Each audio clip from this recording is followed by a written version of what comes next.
Jan Terinota bij de junioren is er aangehuld door Uiterburg. Die sprong is goed, mooie fel troswaai. Hij krijgt nou een 10, Bob in die start. Dit is een hele vuring voor gewonnen. Ja. En het balletje uit het jongetje mee te zien. Zelfs wordt er nou voorbij, nou ja, 85 te gaan bijvoorbeeld van Bouwelijk. De start stuurt goed. Die tot dan al over het gebied, maar haalt het een beetje terug. Ja, dit is de afstand die we hebben. Ja, en we hebben het advies, dus ik waarschijnlijk maar even op ziet te wachten zien. En de kleine 08, dat er goed is, knopen.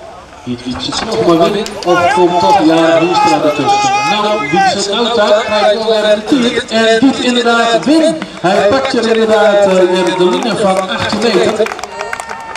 En dan zal misschien krijg ik een 18 meter wijzen, maar woon voorbij de Santje 34 van jarig Wienstra.